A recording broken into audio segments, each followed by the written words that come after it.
Hi, I'm Alex. And I'm Amy.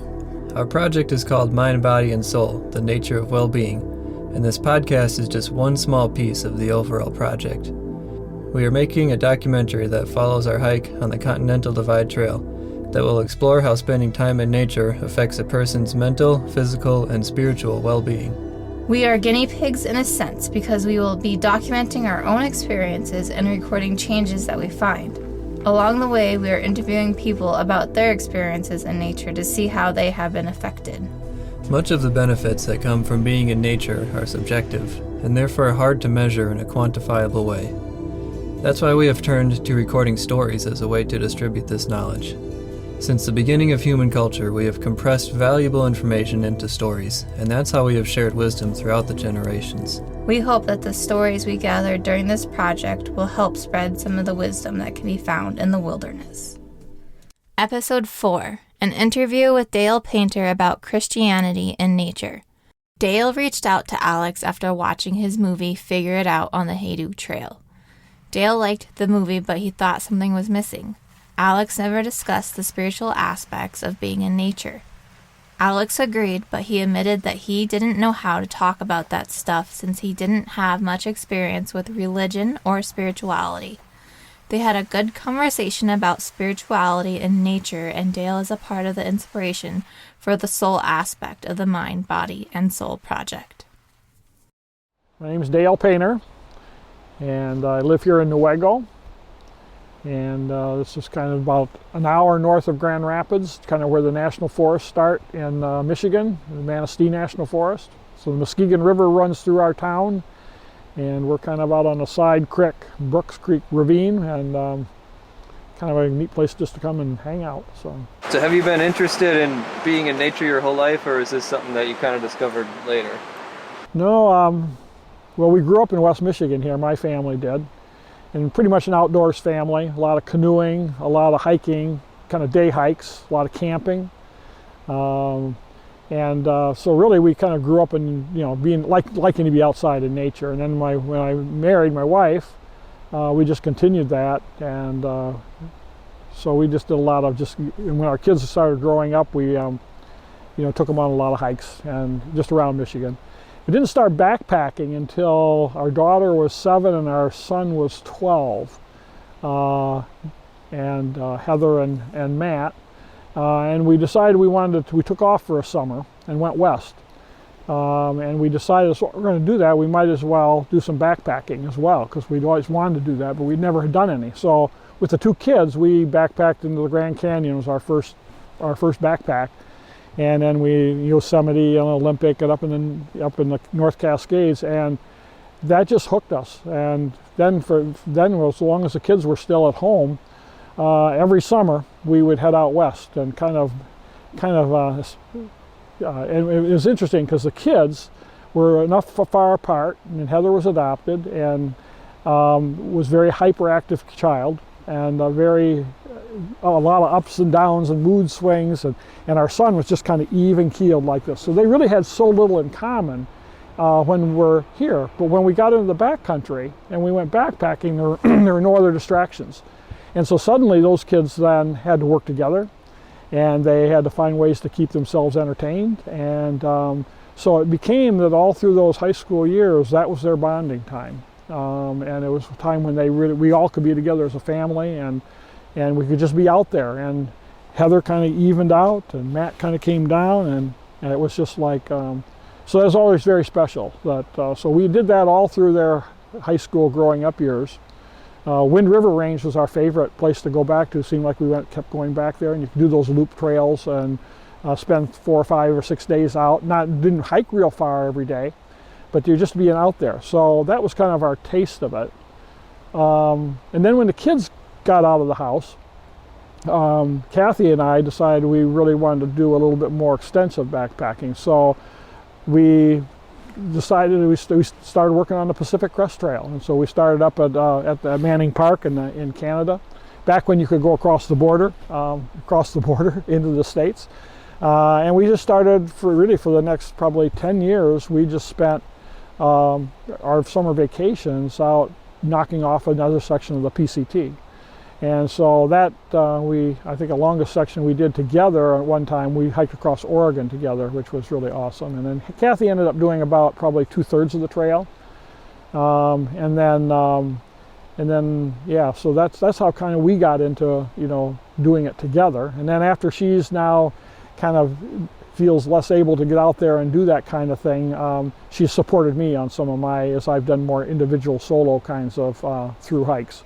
So, yeah, so that's kind of our, how we kind of got into that backpacking, and have just always loved it. Just the simplicity, working together.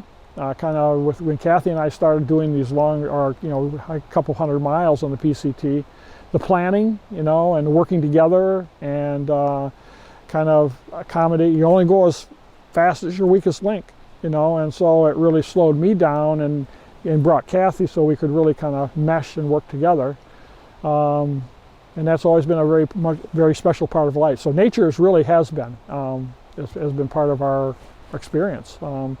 And a very natural experience that we just have, just become part of what our lifestyle, at least that part of it, and when we're out in the backcountry. So yeah, and being in Michigan, there's lots of North Country trails here, and Kathy and I hiked across the Upper Peninsula on the North Country Trail, and I've done all of Michigan on the North Country Trail. But yeah, so we just are very fortunate and blessed to be in kind of a place where, and we had a kind of jobs that we could actually get away for periods of time.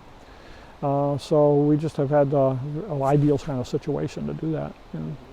So, before I forget, could you just kind of list off the other hikes that you've done, Grand Enchantment and all that? Oh yeah. So so I think the PCT was our first long distance, and so I've done.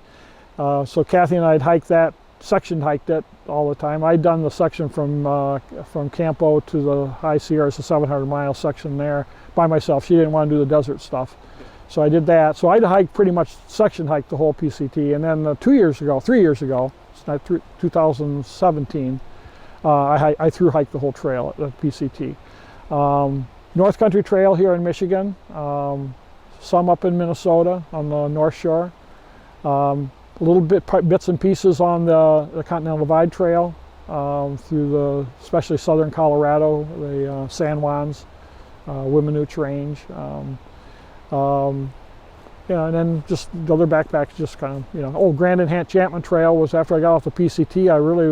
So many people on the PCT that I just really wanted to have a little more wilderness kind of experience with a little more challenging. So the Grand Enchantment Trail goes from Phoenix to Albuquerque, and part on trails, part on off trail, up some canyons, and it's just some really awesome kinds of experiences. So I did about 500 of that, 700 miles of that trail. Got myself in some trouble. Got a good taste of humble pie, and got lost pretty good. And anyway, that was a whole other set of experiences too. So Grand Enchantment, and then last summer I decided I just hiked all of the 1,100 miles of the North Country Trail in Michigan, the length of Michigan. So that's special. Cool. It's interesting that spending time in nature was kind of a good way for your kids to get to know each other and kind of brought them down on the same level. Mm-hmm. Like, what do you think about nature allowed them to do that, being so different personalities? Well, that's part of it is it just brought a level playing field. Matt was very, very high achievement, very athletic, very sports-minded. Heather was not so much. So when you got into the backcountry, it levels the playing field, and it put us all on the same. You can only go as far as your weakest link, like I said, and Heather sometimes could be the weak link, but Matt had a way of being able to kind of engage her, and once they get going, they'd be way out in front of us, or it just enabled them to really the simplicity of it all. No friends out there to compete with. If you're going to have a good time, you had to figure out a way to interact and to respect each other, and we always involved the kids in our decision making on the trail, and so they were part of that, and I think all that kind of thing just works together. The challenges, the discomfort, the unexpected, the unexpected rainstorm, thunderstorm, or whatever, the whole thing. It's just really, it's just an invigorating place to be, and I think the kids loved it. I think and the bond. I think they bonded in a way out there that they just didn't do it back when they hit back Michigan here, and they all both go their separate directions, and so that really was, I think. Yeah, you don't have the ability to go different directions out there. You got to be going in the same direction, And so they'd play cards together, and they would take a frisbee along, and they would play these games where they would run up ahead and hide someplace, and then try to ambush us as we came by, and so it became a big game, a lot of ways, and adventure. So. Have you seen? How has that affected their lives, kind of growing up and as they become adults and everything? I think it built self-confidence, no doubt, and it's just those family. It's kind of that family tradition of the things that we can always look back on, that they had that together. Matt has continued to be an outdoors person, but he and his family have gotten into backcountry canoeing, so up in the Boundary Waters and up in Canada, and they become real canoeists. So their family has built in a similar kind of way, only in backcountry canoeing. Heather, not so much. She married a guy who's a hunter and a fisherman, but Heather can be a couch potato. But boy, she always thinks back about, boy, yeah, we could go out and do that, and what a great time we had doing this, and what about that experience? So I think that's still part of her roots, I think, and I think that's helped grounded her in something and confidence level that she knows she can do that kind of stuff and enjoy it. Even though she doesn't do it too much now with 3 kids and their busy lifestyle, but so it's been so it's still been a part of their lives, I think. Yeah. Okay. I know for me it's been a huge confidence booster. Like after doing the PNT, that was kind of, I felt like I could take myself seriously after doing that trail. Right. Like I didn't really know what I wanted in life. I didn't know what I was capable of before the trail. Mm-hmm. And then after that, I'm like, yeah, I kind of know what I'm doing. Yeah, but it just is some of the problem-solving skills that you learn out there, how to work together, knowing that you have to all get through it together. One person can't succeed. All of you have to succeed together, and I think that's. And Heather had a struggle in school and a special ed student and that sort of thing, so that really became important, and it gave her some status with her students, other fellow students too, because they said, you did that, or what'd you mean? Yeah. And then she'd show the pictures and everything, so yeah, it was special. So yeah. So sounds like you've had quite a bit of experience being in nature with groups of people and by yourself. Could you talk about the pros and cons of each one? With the kids, you could go hike maybe 5, 6, 7, 8 miles and make a camp and be happy with that, as when Kathy and so the limitations are how far you can go, maybe what you can risk doing, just in terms of safety issues, and know that you'll be in that, although we did some pretty some pretty things that are a little off the wall, but so there's that benefit. And when you hike as a couple, as a married couple, that's when I think that that's when it really builds. I think that's built our marriage. Again, working together and planning together and overcoming the uncomfortable times, dealing with it when one of you have an injury, have to go off the trail, which means that the hike's over for both of us. And I think just that companionship. Again, you're out there just by yourselves, and I think you communicate at a different level than when you do back home in the day in, day out, workaday world kind of thing. Something we always look forward to. We plan during the whole year. So that's the benefit, I think, of a couple: the relationship building and the bonding and the feelings of accomplishment when you did it together. And again, the downside is, as I've done solo hiking, is that when you're solo, I don't have to depend on anybody else. You can go as many miles as you want to go. You kind of are just by yourself. So there's a solitude that I really love when I'm just as a solo backpacker. But again, there's things you miss too, because you can't share it with anybody, you know, until you get done with that section. And Kathy supported me in some of those hikes as my kind of meet me at a trail stop and resupply me and that kind of stuff. And so that's special too. So, but I think it's a solitary. And again, I really I like being by myself out there. And so that's one of the benefits. And I sometimes don't like being gone from her that long, but she fully supports me in those things. So I think it is. And I think for both of us, and I guess our family, maybe not so much our family, I guess we did do it some, but I guess just this whole spiritual dimension of our relationship. You know, I guess when we look at nature, you know, it's just not the physical world. It's creation, and being out in God's creation is just an inspiring kind of thing for us. I think that when we're out, it's like you're in a spot like this, and you can kind of lose yourself to the world. It's just you just really appreciate it. It's almost like, you know, just being in a holy temple.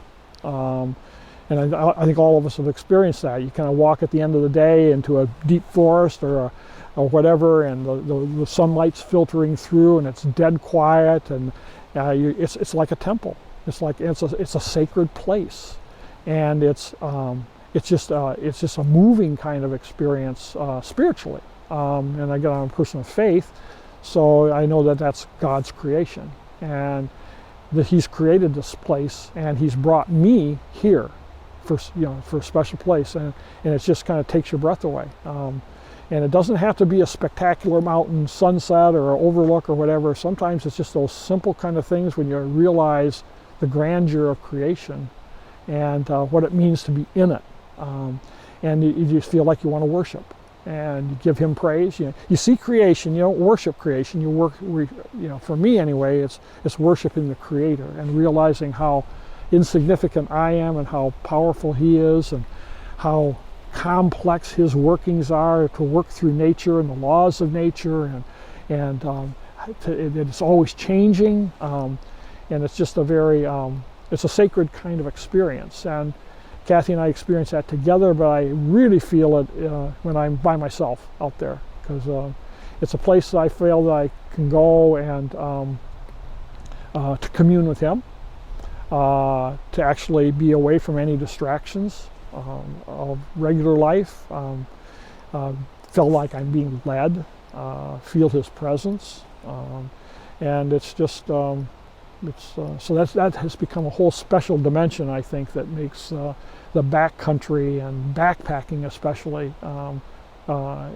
very valuable, and it's something that's just really a core part of my life anyway, and has been and something I always want. It's things I can't experience in church, although that's that's also God's temple, but it's different. But I experience things in the backcountry spiritually that I can never experience in the richness and the depth and that I can't in many other ways.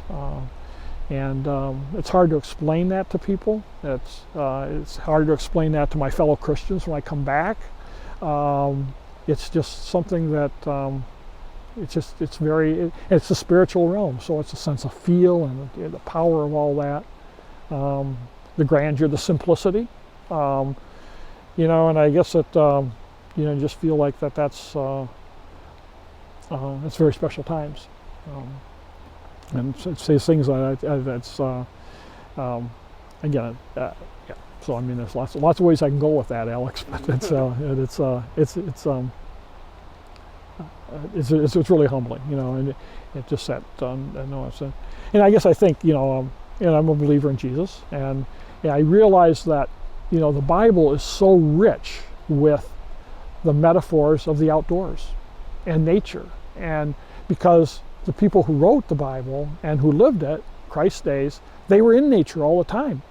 So the rocks and the pathways, the metaphors about the path and the trail and all that sort of thing are so rich. And if you're not out in nature, you've lost the power of those metaphors and those lessons, and so I think it's so when I go out and I think about scripture, I take a verse or something along and I will meditate with it and walk with it all day. And when you're hiking 12, 13, 14 hours a day, you kind of put those things in your mind, and new insights come, and new revelations, and new understanding that are just are really important, I guess, to me, just my spiritual growth. So yeah, so the outdoors is a pretty special place for that. So, I was wondering if that's something that can be explained to somebody. You kind of answered that a little bit, or is it something that needs to be experienced to be understood? Yeah, I think it has to be. I think it has to be experienced. I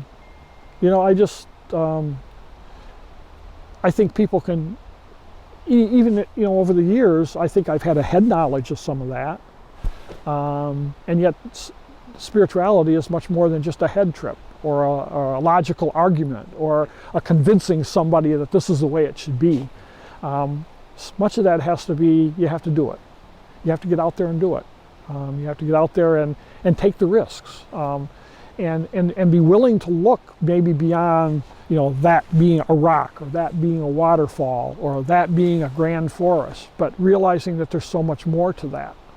There's so much more meaning that's behind that, because it's God. It's our Creator who's done that. And yeah, it's hard to explain that to me. I never understood it, I don't think. And I think as years have gone by, I start to understand it more, and I start expecting it more when I go out. So then it doesn't a surprise anymore. And I start to try to find ways to enrich that experience as I'm hiking, as I'm out there. Kathy and I always, when we started backpacking together, kids never had the patience for it. So, but you do things when you're a couple. But we'd start every morning with a song, and before we would break camp, and we were going to have a kind of day ahead of us. We saw a song that reminds us of where we are, and as I've solo hiked, I've continued doing that, and it's a way of almost setting that as right the first thing before you even step foot on the trail, of setting that tone that this is a spiritual walk that we're doing. It's a pilgrimage, I guess. It's something special, and those songs kind of resonate with putting us into that touch with what this is all about, and making our spiritual life relevant to the trail as well. And and I'm not. It's hard to even do that. Maybe I'll do it this way. For example, when we get up in the morning, and if I'm in a place that is a particularly awesome place to be, the song that we would sing would be something like, if you want me to sing, surely the presence of the Lord is in this place. I can feel His mighty power and His grace. I can feel the brush of angels' wings. I see glory on my face. Surely the presence of the Lord is in this place. And it sets the tone. It sets the tone. It's a prayer. The other thing that Kathy and I always do is that if we're getting up in the morning in that song in the morning, if we know we're going to if it's raining, or if it's going to be a crummy day, if it's going to be a tough day, we remind ourselves by singing a song. It's a little phrase that goes like, this is the day that the Lord has made, We will rejoice and be glad in it, This is the day that the Lord has made. We will rejoice and be glad in it. This is the day that the Lord has made. And it's a way of just saying, whatever happens today, He's created it. And we need to fit into it. We don't fight it. We appreciate it. It's a gift. It's a gift. And sometimes those tough days, as you know, sometimes those tough days where you think you're not going to get through, sometimes be the most blessed times you have on the trail. And so a song like that just kind of reminds us that this is what it's all about, and this is a special day. And you've had it too, I'm sure. Someone will ask you, well, what's your favorite part? What's been your favorite part on this hike, or what's been a favorite part of the PCT if you've hiked so far? And you just want to say, right now. Every moment has its times. It doesn't have to be that panorama or that, that sort of thing. Every moment is, because it's just such a gift to be out here, and you know how that goes. It's a hard question to answer. Yeah, it really is. Moments, and there's so many reasons to enjoy a moment too. Yeah, it doesn't have to be that big, beautiful vista that people are always picturing. Yeah, that's right. That's right. Yeah, and but that's But anyway, so sometimes we kind of actually have found that if we set our minds right from the minute we step on the trail, that somehow that it just sets the tone for that for an experience, more than just the physical challenge or the emotional challenges and the ups and downs, but that there's some spiritual blessings that can come out of that too. So hard to explain. It's hard to explain. That's kind of a theme that I'm running into here as I'm talking to people, especially when they're trying to talk about this soul or spiritual aspect of the movie, is that everybody has a feeling of what it is, and almost nobody can really say what it is. That's exactly right. Yeah, it is. And I just would say, just don't turn your mind off for that dimension. I see some, and I think maybe my first contact with you was when I watched you on the Hayduke Trail, and you were interviewing a variety of people, and they were, short interviews and things. But, the thing I said is that, what about the spiritual dimension? And I think your comment was, how do you put that in words? And sometimes it's embarrassing even to ask the question. You're just going to be considered, you're one of those kind, you're woo, or you're going to proselytize to me, or you're going to try to save me, or whatever. And I think that's, so sometimes we're even afraid to ask the question or even talk in those ways. Because, and you said, sometimes you don't have the words for that. And I think that's very true. I think it's very true. And yes, I guess God surprises us. He meets us in ways, in times where we're not expecting it at all. And so sometimes, rather than just kind of discounting it and shoving it off and say, oh boy, I don't want to go there, sometimes you just let yourself go and experience it. It's hard to explain to anybody when you come back. Say, well, how was your hike? Oh, it was great. Well, how far did you go? Oh, I went this many miles. Well, what did you see? What was your favorite part? But they know when you start saying, well, how did this start changing me? And it's like, oh, okay, that's good, that's nice. So, it's like, how are you? Well, you probably don't really want to know. But there's some, that's not true of everybody. Some people really do have an appreciation for that. And so. I mean, I went through that experience after coming back from the PNT. Like, that was all I wanted to talk about. It occupied every single thought of my mind. And my friends thought it was cool and interesting and stuff, but those conversations got boring pretty quickly. Right. Just because, like, I couldn't convey to them what the experience was like. Right. It is. It was so much more than what I could put into words. Right. And I think that's a big part of the reason, and especially you reaching out to me and kind of putting that idea of soul into my head. That's a big part of the reason why I'm trying to include that in this movie. Good. And I want to talk to all different kinds of people about what their idea of soul is. Exactly. And maybe by getting a whole bunch of different ideas, maybe we can arrive at some sort of, similar conclusion about what people feel when they're out here. That's right. And maybe I can show it more than explain it in words. Well, I think it is, especially when you have the visual images of actually here, and So what do you think general American society, what do you think their view of the soul is? What do they think that is? Good question. You just kind of take me back there. I know I have my feeling of what it is, but I think most people, I guess I'd say, Alex, I think most people are seeking it, the spiritual dimension.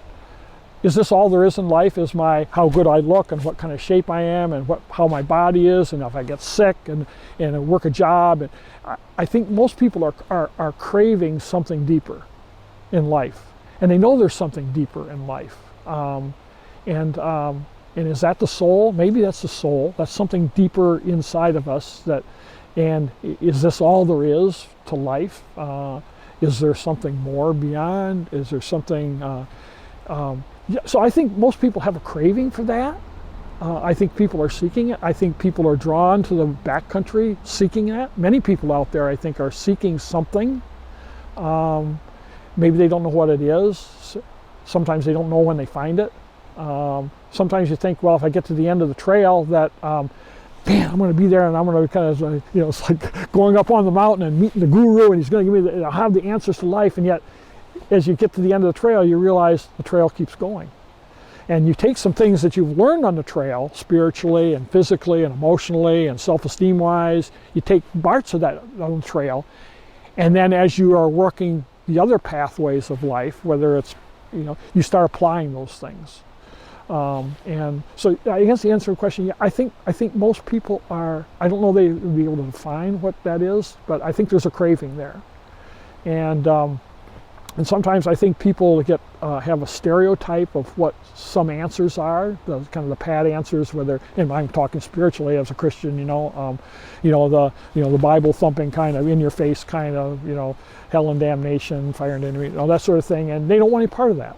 And so sometimes what they do is, I think they turn off the entire message because based on what they're afraid of or their stereotype of what this person's going to do or what their attitude is towards what they're going to try to do to me, and I've seen all those hypocrites and I know what they are, and that has nothing to do with your faith, and that has to do with our own way that all of us kind of warp things, our sinfulness, I suppose, if you use religious terms, but there's a part of us that we got to come to grips with some of that, but sometimes we get turned off by those kinds of things people do, and so they don't want, and so they're afraid to look at those kinds of other answers, or the answers that seem to be so familiar. But I think very few understand what this Bible message and what this thing about God is all about.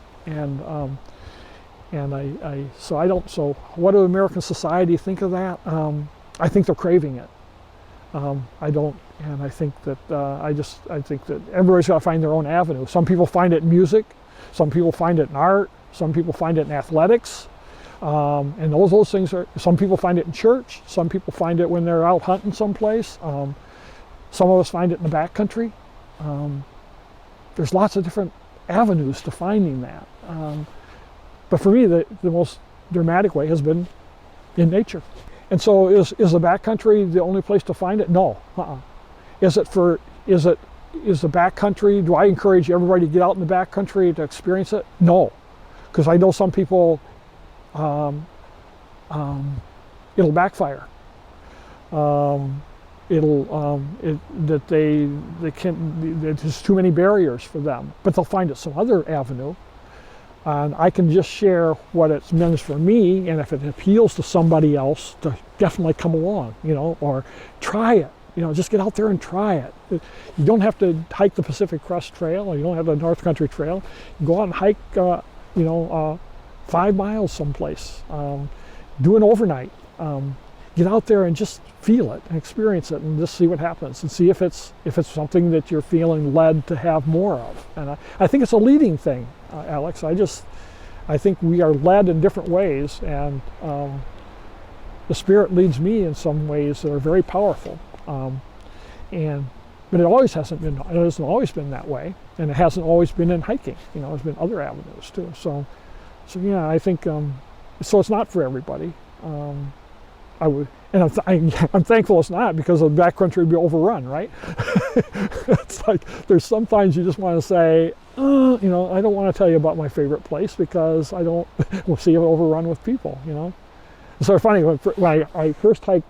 When I hiked from Mexico to the Sierras and the section hike back in 2005, I guess it was, and I started in the spring, there were hardly any people on the trail. And then when I returned to Campo to start through hike 2 years ago, you had to have a permit in order to start. There were 50 people starting a day.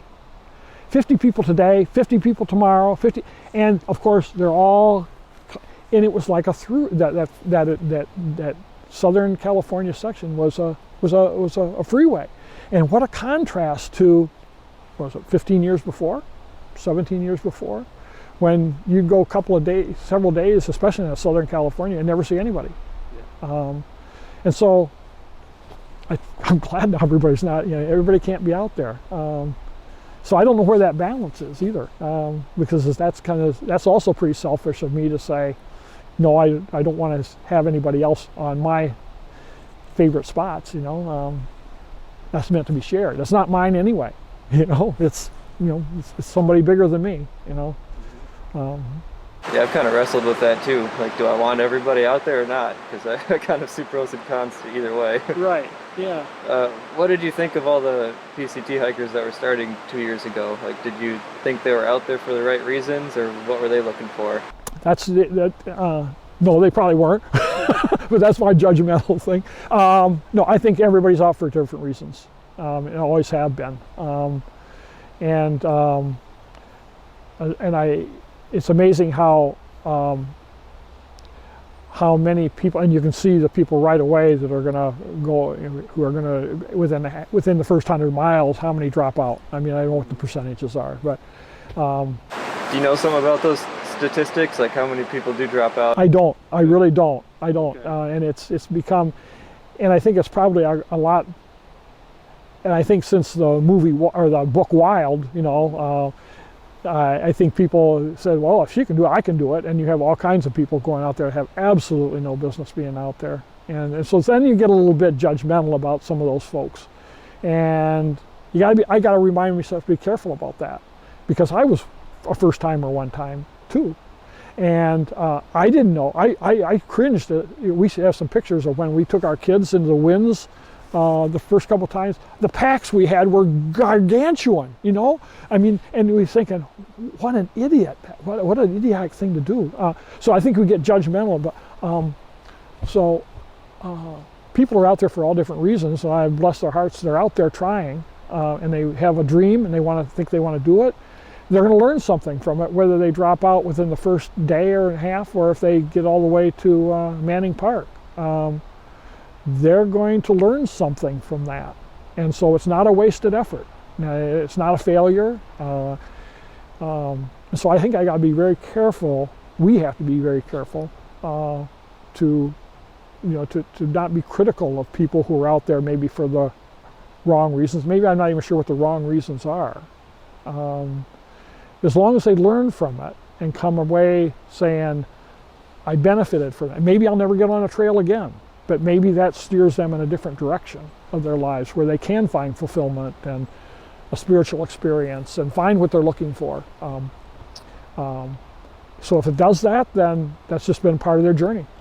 It's one of those steps, and all our journeys are kind of different, and yeah, that's for sure. Thank goodness, huh? Yeah, exactly. Otherwise, the life path would be too crowded if everybody is on the same path. Yeah. And I guess I believe very much this idea of that one of the gifts that God gives us is our free will. And we make choices. And He doesn't have just one way that He wants us to all follow His path. There's different paths that He leads us, and He doesn't lead me down the same path that the person I'm sitting in church with, the same, been there all year, it leads them down a different path.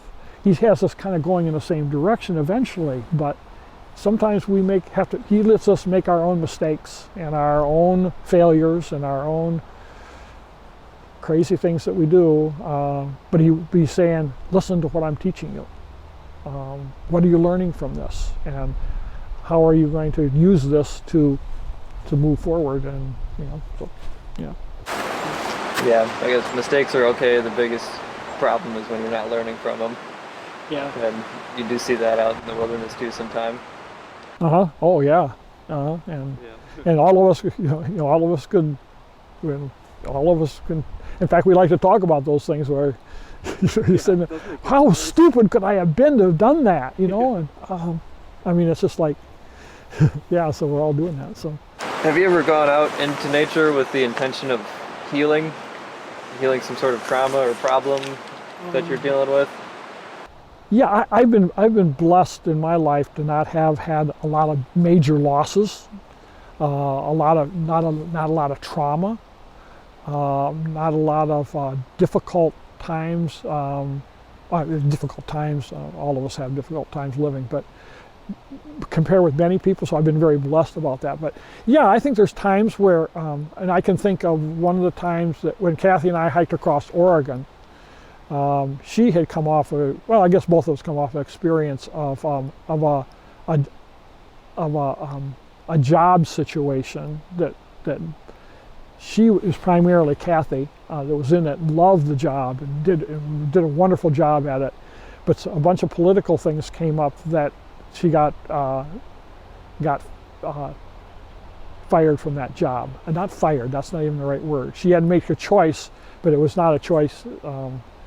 Anyway, the long and the short of it, she had to leave that job. She couldn't continue on in the way that she was fulfilling.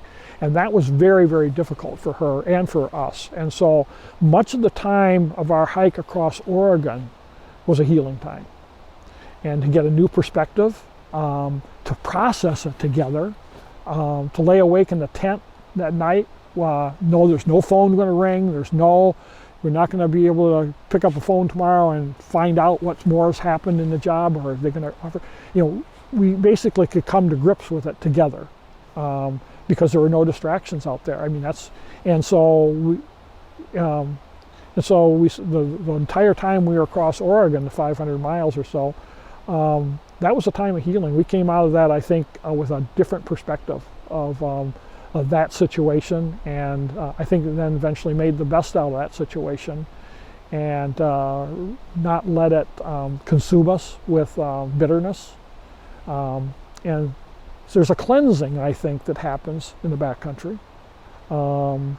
And I think a lot of people head to the backcountry purposefully to try to overcome things that they've had in their lives that have bad relationships or major losses, or I think so. People and they can find that healing in the backcountry, I think as we've made life decisions about at many of the points of our marriage where we had to make major decisions, the best place that we do is when we're in nature. Whether it's going over walking on the beach at Lake Michigan, so it doesn't have to be necessarily backpacking, but there is a refreshment there that says all these things will pass, because look, this is all still here. And it was here yesterday, and it'll be here tomorrow, it'll be here 100 years from now. There's something eternal about that that puts our problems into perspective, I think. And that we don't have to become overcome by and defeated by those things when we are. At one point we had wanted to adopt, we had an opportunity to adopt a family of 5 kids. And I was a social worker, and I was in that whole field. And the agency that happened to be my agency in another branch, we applied to adopt those children. Felt that's what we were being really led to do. They, after a long study and a lot of deliberation, they said no. Said this is not a good fit. This is not a good match. This is not, and we were devastated. We were just totally blown away.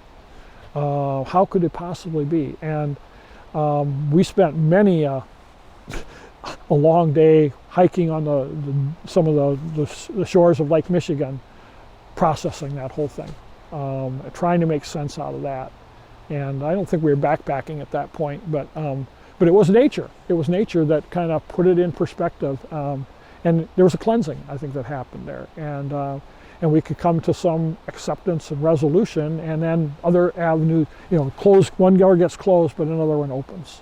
And sometimes, so rather than trying to bullhead and trying to force a round peg in a square hole or whatever, and fight that decision and that sort of thing, I think that being in nature, I think, really enabled us just to kind of get something fresh and not get consumed by that, and opened another door, and lots of things have happened since then. So, but that was another, it just kind of flashed into my mind when you said major disappointments, because we were just totally wiped out. We just couldn't believe it. Just couldn't believe it. So, but it was a good decision. I mean, I think the agency gave me a good decision, and that we didn't see. some things in ourselves that probably would not have made that a good situation. But at the time, it sure didn't seem like it. So. That's a good example. Yeah, because just being in nature kind of gives you that chance to separate, I think, from your problems. Yep. Just physically being in a different place where it's not your home, it's not where you're like comfortable all the time. I think just being out there, Right. it allows you to like get some physical distance, but also some kind of mental and emotional distance from Right. the problems too. Yep. And then you get a better perspective on things. Yeah.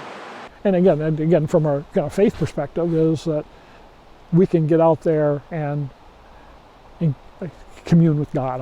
That's a hokey kind of phrase, but really feel His leading in a way that is maybe truly His rather than what we want. And if we're so that we, but for us anyway, nature is a way that speaks to us in that way. Yeah. Mm-hmm. So would you say that God and nature are synonymous, or is nature God's creation? Both.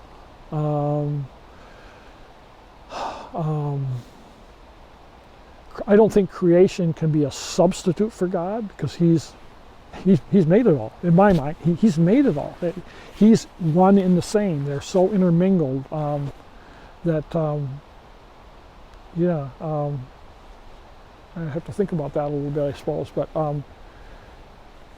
I think people can appreciate nature without seeing God. I think people can love nature without thinking that they're loving God as well. But for me, it's all the same. It's God is nature, and nature is God. I mean, it's like, it's hard to separate the two. I believe He's made it. I think He's got a plan for nature. He's got a plan for my life. And it's a good plan. When He created everything, He said it's good. And so He's got that plan, and it's a plan for good. And He wants us to be a part of that. He invites us to be a part of it. Unfortunately, because we're sinful, man really mucks up his creation. I can think of the time, you think of global warming, you think what we've done to the earth, our pollution, our lifestyles, that's all evil, sinful stuff, because it's tearing down God's creation. And that's not His plan. But for me, so I'm out in the backcountry and I come across a clear cut. It just infuriates me. Or a dirt bike comes tearing by me, just tearing up the trail. That's evil stuff. That's sin. That's that blackness. And that's not God's plan for things.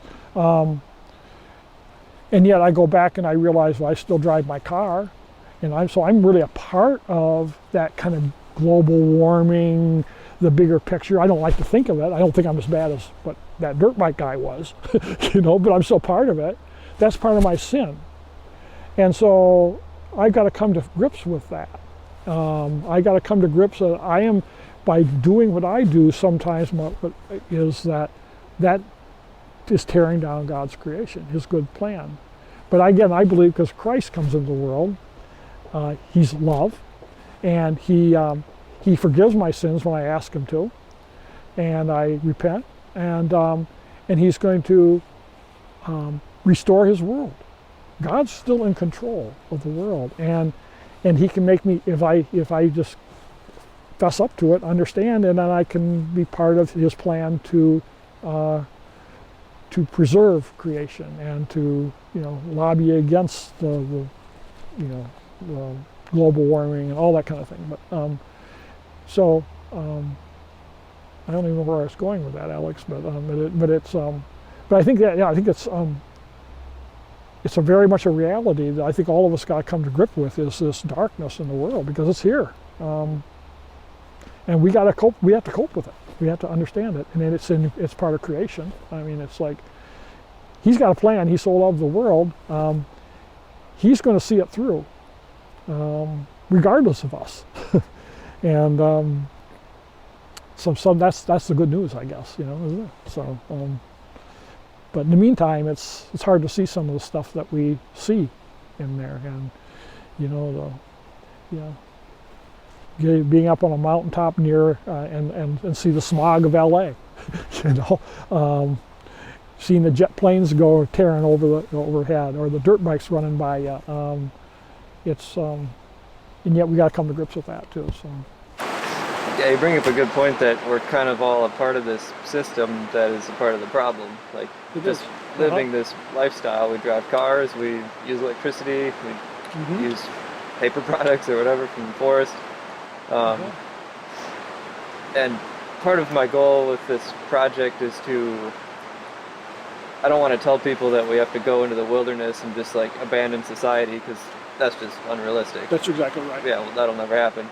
So my idea is that if we can start to understand that like we are nature and we are a part of nature, it's not something that's outside and it's not something that we're above or in control of.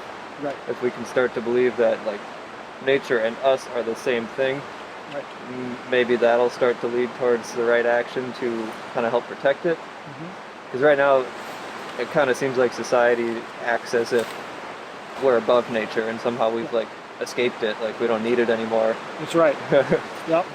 We're so separate from it now. Oh, it is, yeah. And we are part of it. And and where do we fit? Where's the proper fit? Where's the proper fit for me in nature and in the world? And I agree. I don't think we can become hermits and just kind of withdraw from it. I think we get into nature and we come. It's an example. Every point in Jesus' when he was on the earth, he sought out wilderness places at key times when he had to sort things out about what he was going to do next. Next phase of his ministry, he retreated to the wilderness. So I think it's the same with us. We retreat to the wilderness to understand ourselves and to get in touch with what we're being led to go, but we need to go back into the world.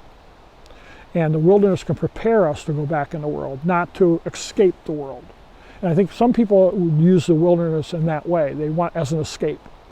And if that's all the farther it goes, then they're not going to be any farther ahead. So I think you're exactly right. I think we have to get there, we have to understand it, but we still return to the world to be disciples, to be the part of the problem of the solution rather than continuing to be part of the problem.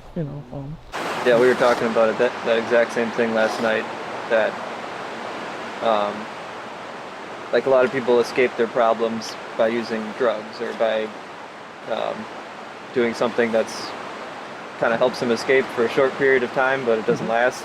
Yep. Then it ends up just hurting them in the long run. And people kind of use nature in that way too.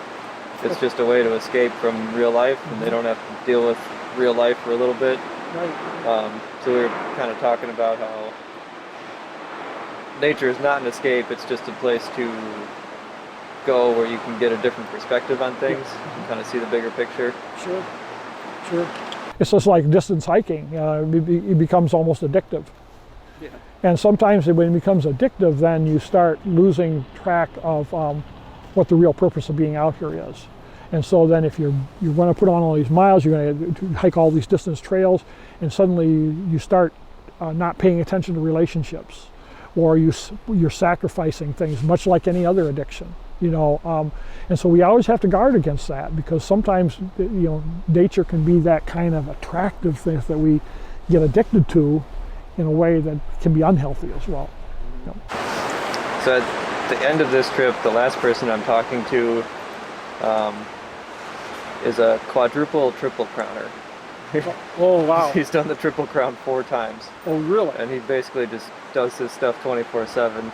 So I think I'm going to talk to him about that a little bit. I want to find out if he has a life outside of hiking, basically.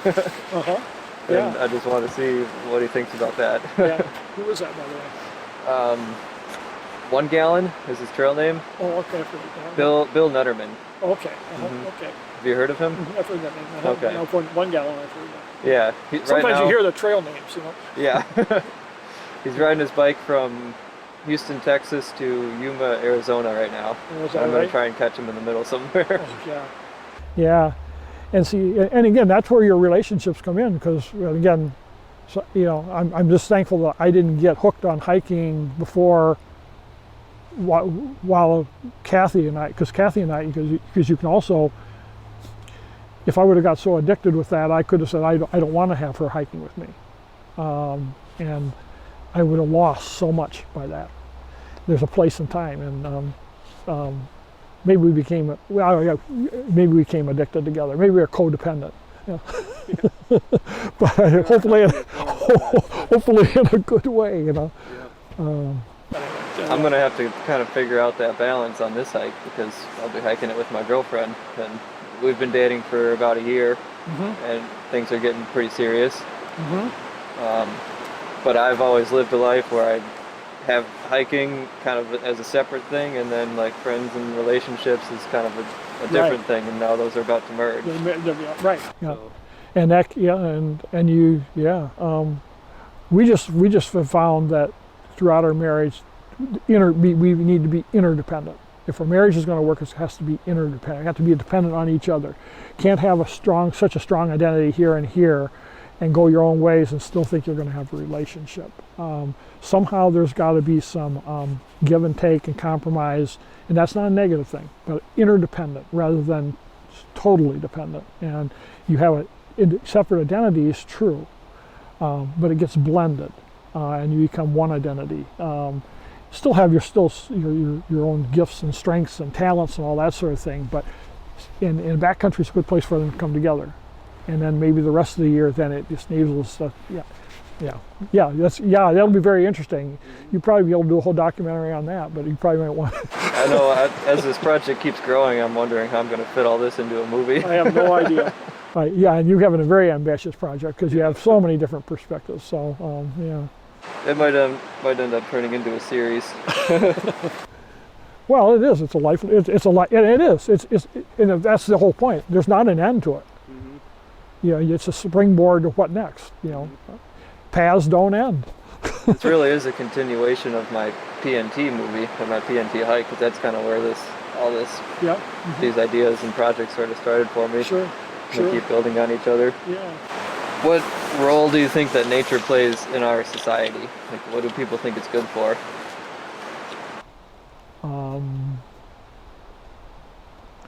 Raw materials.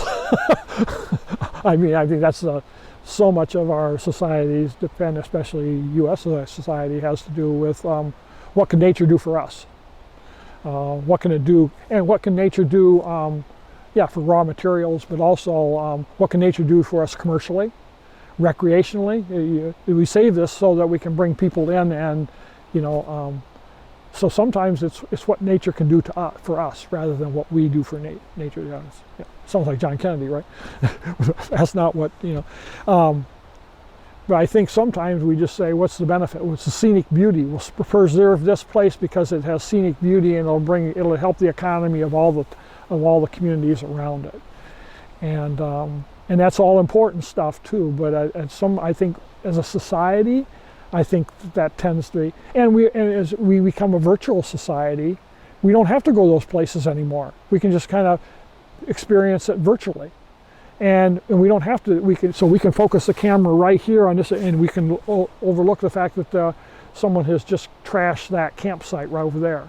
We can just and so I think there's a new whole challenge. I think that I don't really have to be concerned about all being in nature, because I can just experience it virtually, and we can kind of airbrush that part out if we don't want to see it. So I think and that's not the way nature works. You can't have just an island of a sanctuary here with cars running all around it, because that's not what God created nature to be. And so I think there's a bit we compartmentalize. And we're good at doing that. Well, when I do my 2-week vacation, then I want to be in a pristine place, but the rest of the 300 and some odd days, it doesn't matter. And I think our society, it's a danger of, because what happens is that I'm just afraid that it'll be too late. And then what you've lost, you'll never. So I think there's kind of a magical thinking about this, what nature is really about, of how somehow there's simple answers to this, and it's a very complex thing. So there's a lot of denial, I think, about what the value of nature is. And again, part of that is because people aren't out in it, I guess. So I guess I'm advocating now everybody get out, so in some way. But I don't know. I don't know the answers to that, because how do you preserve nature? Can nature and economic development coexist? I would hope so, but yeah. Yeah, you're right that it's very compartmentalized, and I really felt that on the Hayduke, because it goes in and out of so many national parks, national monuments, but then it's also in a lot of BLM land that's just totally forgotten. Right. And I mean, basically the only reason it's there is for cattle ranchers to use it. And there's nobody out there, and it's just like cow pies everywhere. The land is kind of trashed. All the water sources are soiled. Yep. But then you'll cross some invisible border, and then it's pristine again. Yep. Yep.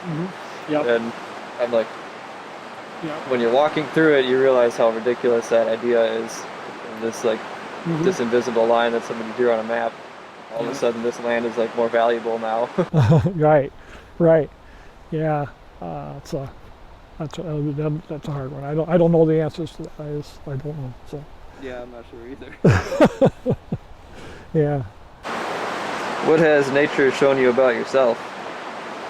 What have your adventures shown you?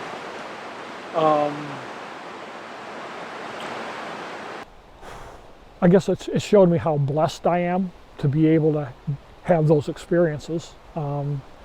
Nature is,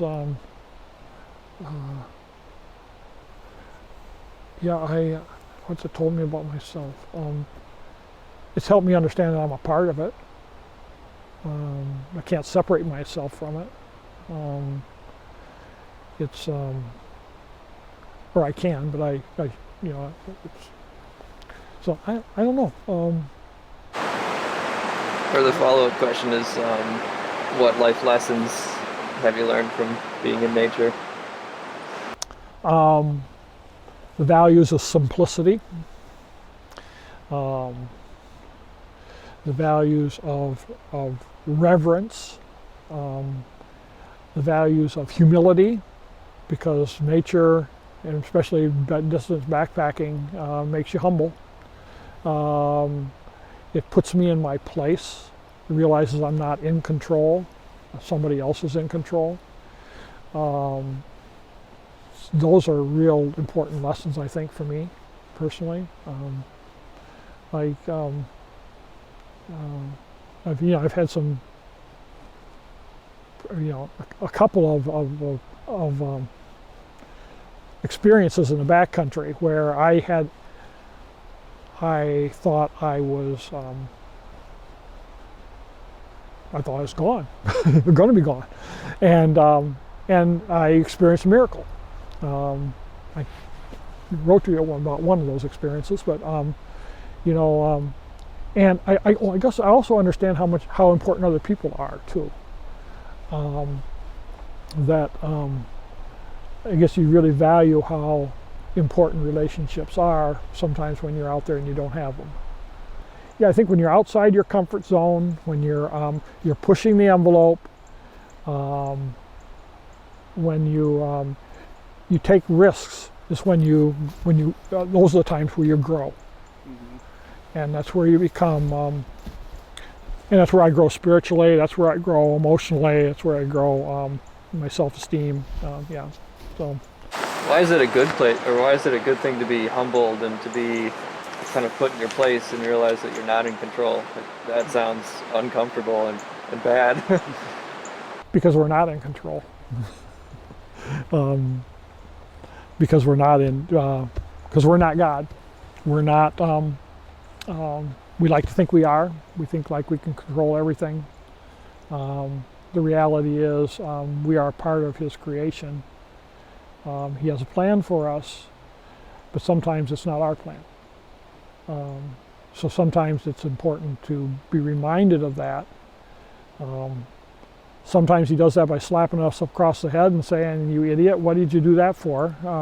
Other times it's more subtle, and sometimes it's just a matter of looking around and seeing and saying, wow, I'm so much, I'm, and then it allows me then to, I guess, to be humble and to look to other people for answers and help, not bulldoze myself through a situation.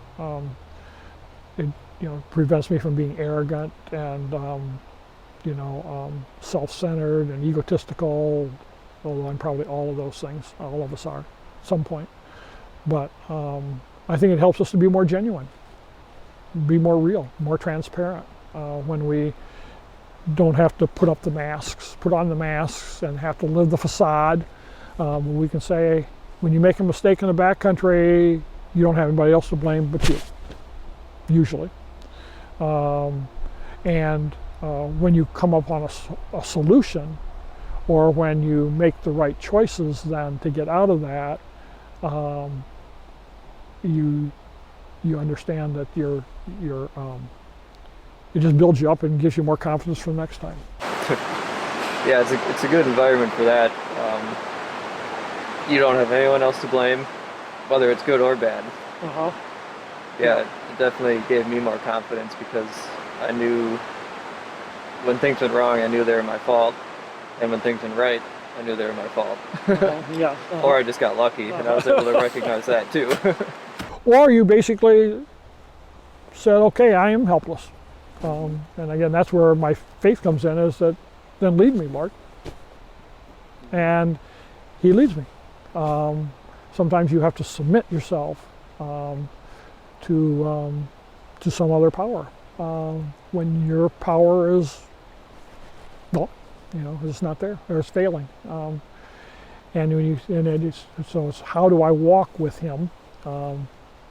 There's a verse I use, we've used several times on, Kathy and I especially have used, it says something like, come, let us go up to the mountain of the Lord. He will teach us his ways so that we may walk in his paths.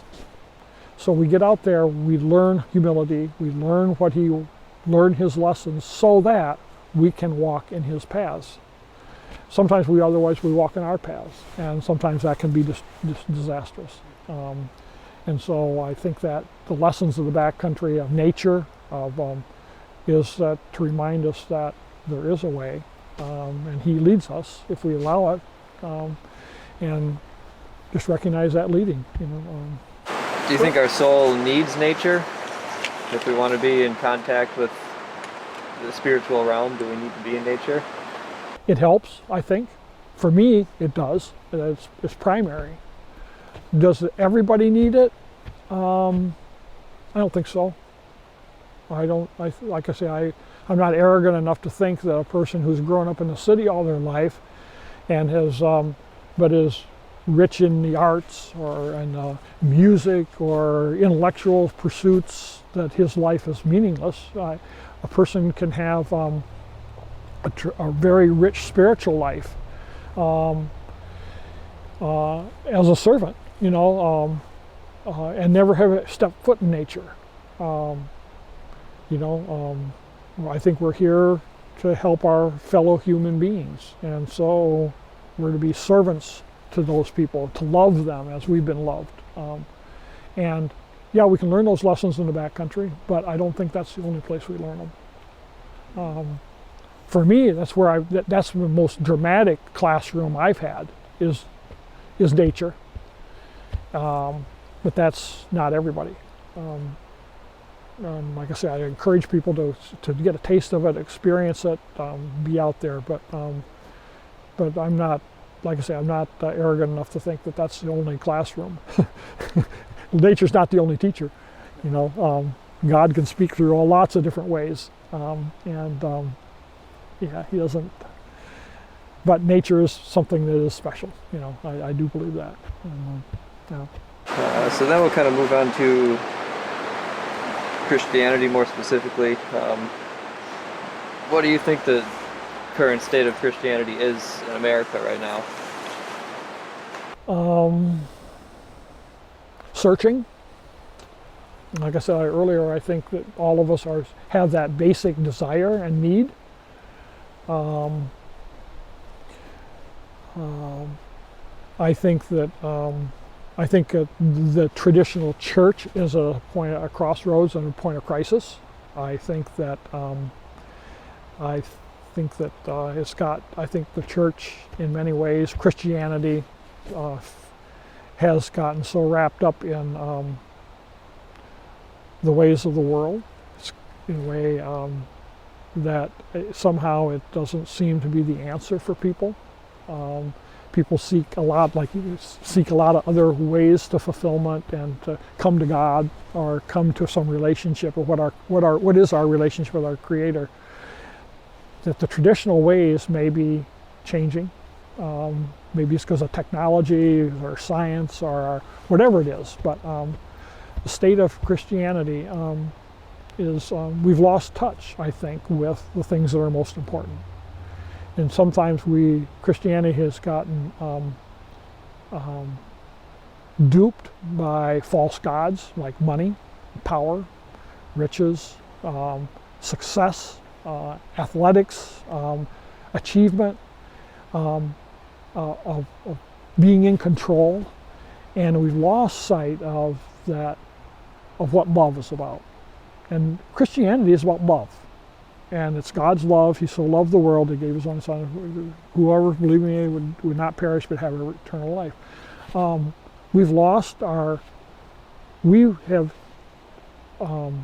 it's not just a problem now, it's been ever since Adam, is we want to be in control. We want to be God. But we don't know how to love. We've lost what that love. And sometimes the church sometimes has lost its ability to be simple, humble, and to be a servant, serve other people, not judge other people, but be servants of people like Christ was for us, that we are to be sacrificial in love, to care for the people who don't have what we've had, to care for the people who have been duped by power, to love those who politically that we can't stand. They need to be loved as well. But I think there's this idea, we've lost this touch that Christianity is about love and being a servant. Not being the master, being the servant.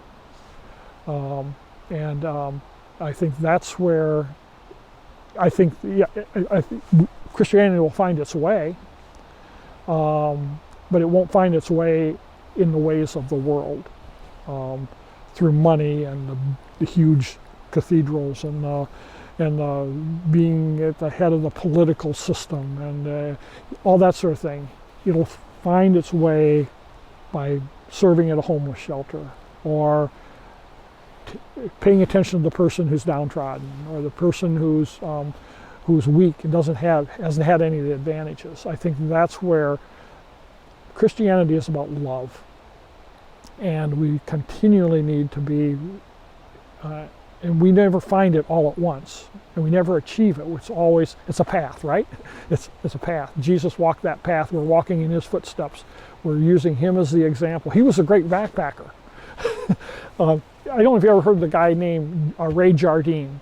He was the guru of lightweight backpacking, and he wrote the book on the Pacific Crest Trail and about lightweight backpacking. The very end of his book, the last 3 pages, was an epilogue saying that Jesus was the greatest backpacker there was, because he always is in the wilderness. He walked everywhere he went. He took time to spend with the people who were needy, that he saw along the path. He didn't just go to his goal. He would help those people. He loved people. He sat around campfires talking about his Father, and he talked about, he was the ultimate backpacker. And Ray Jardine and I was just shocked when I read that last few pages of the book, because I'd never known that. And I thought he was wow, but he talked about love, and that's the simplicity of backpacking, the simplicity of being in the wilderness, experiencing love. That's the bottom line, and that's my hope, and that's the hope I think that as a Christian we have, even when we fail, even when we're overcome by our own devices. there's a way that he wants us to go, and I think when the church and when Christianity gets back to the simplicity and the sacrificial love and lives that out, I just think that's what he wants us to do, for me anyway. But and I think that's no strings attached. Love you just because because you're a fellow creature of God, and you'd help me, and I should help you. Probably a good segue into your mission work then. Oh. Do you want to just explain what you guys do? Oh yeah, we've had Kathy and I have led mission teams to Mexico, Matamoros, across the border from Brownsville, Texas. 20 years. We've led teams from West Michigan down to build houses for people that live in a squatters camp area that's originally it surrounded a big, huge garbage dump, and people there would forage off the garbage dump to survive. And we were attracted by a person from a Mexican American who his dream was to start building houses for these people, and so we got connected with him, and ever since we've spent about 5 weeks a year in Matamoros building houses for these people that the dumps closed down now, so they're not around it, but it's basically shanty towns and squatters camps, and we go down and we build simple 12 by 20, 12 by 24 size houses with a steel roof and a cement slab that gets people off the dirt, and builds houses for them, with them, not for them, with them, because most of the time they work with us, but more importantly, they minister to us, because we learn what their lives are about and what kind of deep faith many of them have, and how they can be happy with so little and we get unhappy with how much we have. And so we do that. The neat thing has, because being able to have other people from West Michigan, some of the churches up here, come down and get a cross-cultural experience, an experience they never had before. And they grow from that. We all grow from that. We benefit probably as much as what we give. And so that's much of we've been able to do that usually right about this time of year, January. Now with the pandemic, we can't get across the border, and so this is the first year we've not been able to go down. But interesting, another door gets closed, another one gets opened. We decided that we provide the money and the materials to build 6 houses down there, and several of the Mexican men who have worked with us in the past, who have learned some of those skills, they build all the houses this year. And what a blessing for them. And the ministry continues, even though we think we're in control of it, but we're not. God finds a way to make it go on. So Mexico is one that's been important. I was a social worker for years with child abuse and neglect and adolescents and acting out teens and that kind of thing. So had the chance to do that. We also go down to Zuni, New Mexico on the reservation. There's a mission school we volunteer at every year in the spring. And I write grants and help with some of the administrative thing. Kathy has done their library, but it gets us more importantly, it puts us in contact with people who are different than us, and gives us a chance just to share love, their love for us and our love for them, and God's love for all of us. So that does lead into our mission work, and I think that's been a very important part of our, of what faith is all about, our spiritual walk is all about, is somehow finding ways that we step out of our comfort zones and we find ways to help people in ways that are meaningful to them. And so we've been very fortunate. So thanks for asking that. That's a very good point, that just being in contact with people that are different than you and getting outside of your comfort zone, how valuable that is, because I think that might be one of our major problems today, and it's kind of a side effect of technology and just kind of the way that our society lives, is that it's so easy to stay in your comfort zone all the time. Yep. And to only talk to the people that you agree with and only talk to people that think the same way you do. Yep. And I think that's probably a big factor of the huge division that you see among Americans especially. We had one of my wife's favorite stories is when we go down, we dedicate a house, we build the house, then we dedicate it, we talk through an interpreter, a guy that was there, and share why we're here and why we're doing this sort of thing, and we try to spread God's love. And usually some of the Mexican people, the homeowners, then also witness back to us in a way. And one of the stories is that one time a little lady just said, "I pray for you every day. You Americans, I pray for you. How hard it must be for you to believe because you have so much. We have so little, so we have to depend on God. You have so much, so it must be so hard for you to believe." And we're going, wow, that the truth? It's those are the kinds of things that are, we need to be reminded of that. But we think we have all the answers, but we get blinded to it. So Yeah, what a strange idea to try and communicate that to most Americans. Good for us. People feel bad for us because we have so much. Well, yeah. I mean, but it's true. Yeah, it's true. It does make sense. There's so much truth in that. So anyway, so good. Well, good. I think that's Good, you're running out of light too. That's about it, yeah. Yeah, the timing works out. Is there anything else that you wanted to say? Oh, I could talk a lot. I could tell stories and things like that, and but that's maybe we'll have a chance to do it again. Maybe we'll be in Zuni. Yeah, we're not. Be great if I could link up with you down there some way, that would be real special. If you enjoyed this podcast and you like the nature content that we're putting out, please subscribe to our YouTube channel called Wilderness Mindset.